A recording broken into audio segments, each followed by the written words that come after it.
Hi everyone, it's Gabriella from For La Victoire, and today I'm going to make a late Victorian, early Edwardian apron. For this apron, I looked at pattern catalogs from the 1890s and early 1900s from McCall's and Delineator, and I was actually surprised that there's not a lot of resources in those pattern magazines for aprons. This could either be because people just already knew how to make aprons, so it wasn't worth selling a pattern for how to make an apron, or maybe they weren't big sellers, so they weren't included in the catalogs. I'm not sure. But I tried to get as much detail as possible in order to extrapolate how they would have been constructed and what the proportions would be. The style of apron that I'm going to be making today will have straps, a bib, and then a full skirt and ties to tie it in the back. Please stay tuned if you're interested in seeing how I make this. I found this great example in the 1898 edition of the Delineator, which said that the ends of the skirt almost meet at the back, and the upper edge of the skirt is gathered and finished with a belt, to which the pleated ends of the tie strings are joined and the ties being bowed at the back. It also mentioned that the straps are joined to the sides of the bib, and the bib to the belt are carried over the shoulders and crossed at the back and buttoned to the belt. I couldn't find a source for this image, but the drawing was really helpful in figuring out how deep the hems were and where the seams were placed. This image from the McCall Spring and Summer Catalog of 1907 was also very helpful in showing what the proportions of the ties, straps, and bib were to each other, and it's great in that it shows a version of the apron that's plain and what it looks like with the bretelles and lace insertion. This 1892 home dressmaking book also mentioned that the hem should be 3 inches wide. I'll have all my sources linked down below if you want to explore them in more detail. I took all of these clues and created the pattern for the apron. You'll find the pattern and the full directions linked down below. I'll be using a 1/4 of an inch seam allowance throughout this project.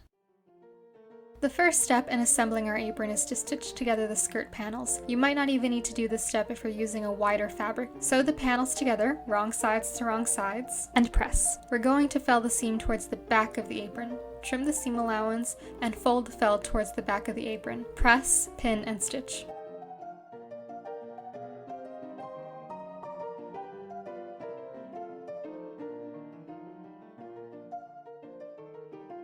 Next, we're going to make our hem. Press up 1/4 of an inch at the bottom of the apron. Then press up 3 inches to make our 3-inch wide hem. Pin, press, and stitch down the hem.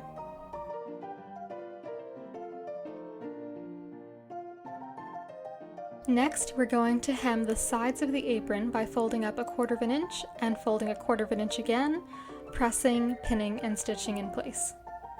You can sew this hem by machine like I did, or you can whip stitch it down by hand.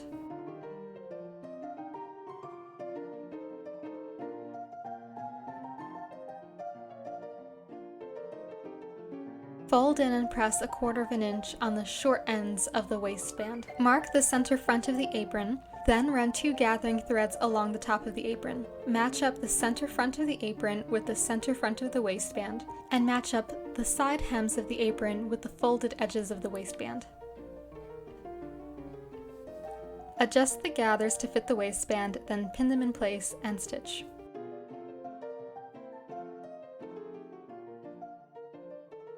Press open the seam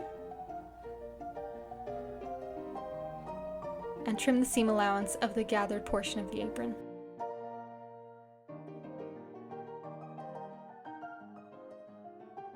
Now it's time to work on the top of the apron, and we're going to start by hemming the top of the bib. First, fold down 1/4 of an inch on the top edge of the bib, then fold down 1 1/4 of an inch, press, pin, and stitch the hem.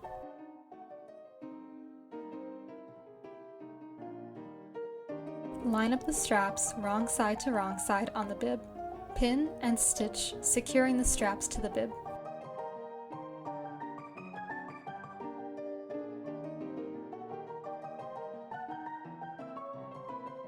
Press the seam towards the straps, and then press under 1/4 of an inch on the long edges of the straps.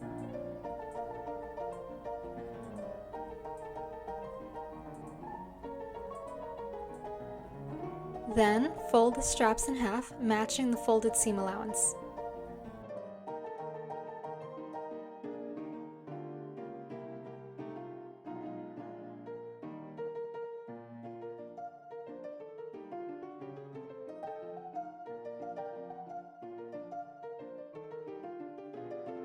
To finish off the short ends of the straps, fold up 1/4 inch and press. Continue folding the strap in half lengthwise. Pin and stitch all along the edge of the straps.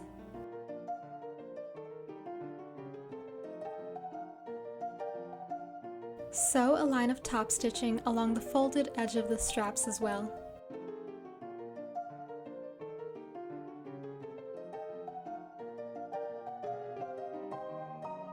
Mark the center front of the bib, and then sew 2 lines of parallel gathering stitches along the bottom of the bib. Gather the bottom of the bib to your desired width. I gathered mine to be 6.5 inches wide.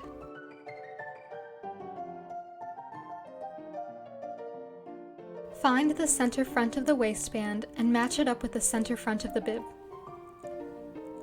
Pin the bib to the waistband, matching right sides to right sides, and distribute the gathers evenly across the bib.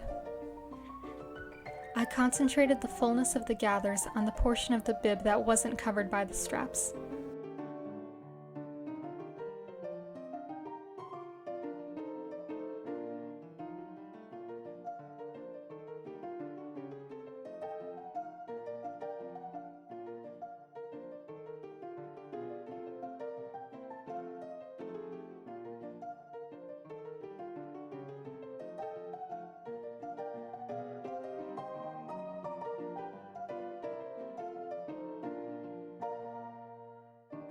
Sew or baste the bib to the waistband, press, and trim the seam allowance.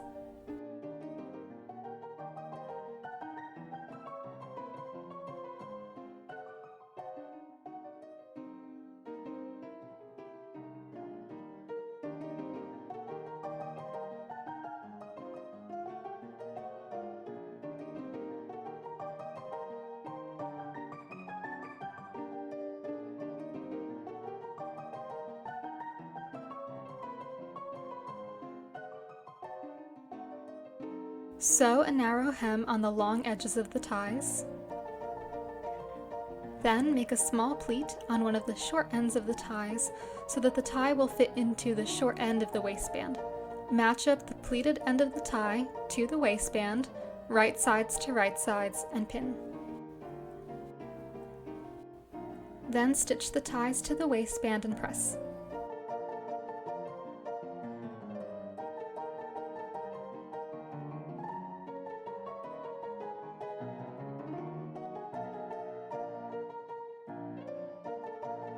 Match up right sides together, the waistband facing to the waistband, enclosing the bib. Pin them together and stitch.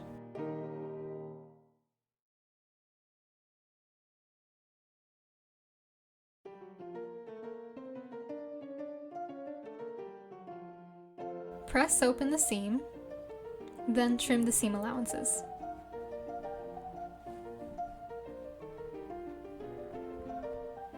Fold the facing down towards the apron. Press down the seam. Fold in 1/4 inch on the long sides of the facing and encase the gathers of the apron underneath the facing seam allowance.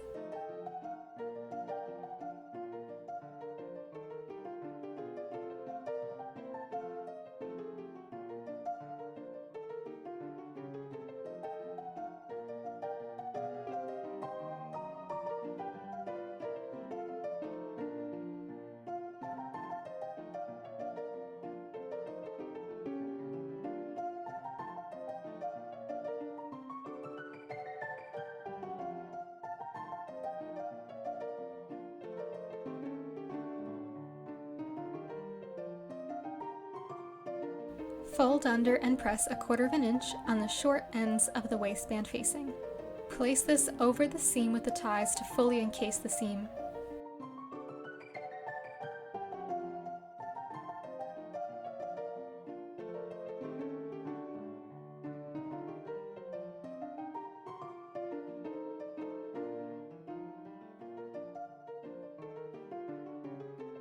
Using a whip stitch, sew the facing to the apron.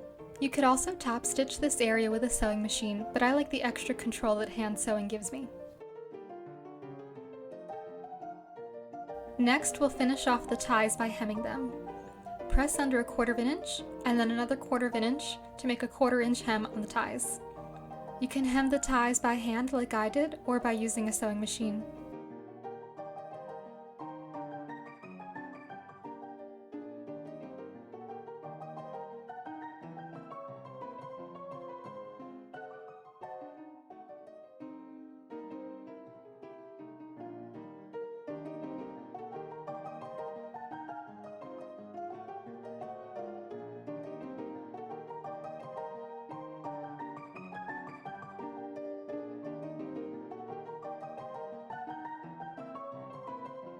Lastly, try on the apron to mark the placement of where the straps should attach to the waistband. I ended up sewing 2 antique porcelain buttons to my straps, and I did hand-sewn buttonholes on my waistband.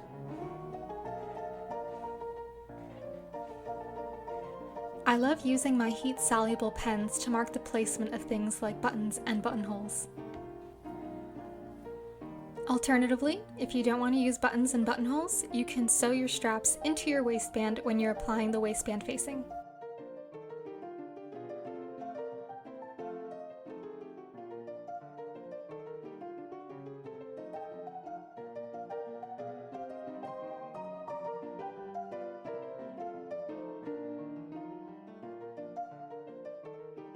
To wear your apron, first fasten the ties in the back in a bow.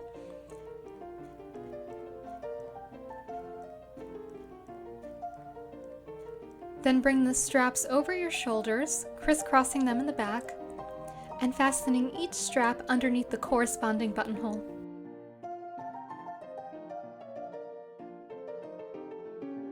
I am so pleased with how this project turned out. It was fun and it was easy to make. I made the whole thing in about a weekend using white cotton that I already had in my stash, and I can't wait to wear this apron in my 21st century kitchen and when I do historical cooking demonstrations. My favorite part about projects like this is that there's such a blank slate for customization and creativity. You could do so many things. You could add a pocket to the front, you could add tucks or lace or embroidery to the bib, you could add ruffles to the straps, you can add those square lace-trimmed bretelles to the straps like one of the inspiration images had. And I just love that there's so many possibilities to customize an item like this. If you enjoyed this video, please leave a like and comment down below. And if you'd like to see more content like this, please subscribe to my channel. Thank you so much for watching.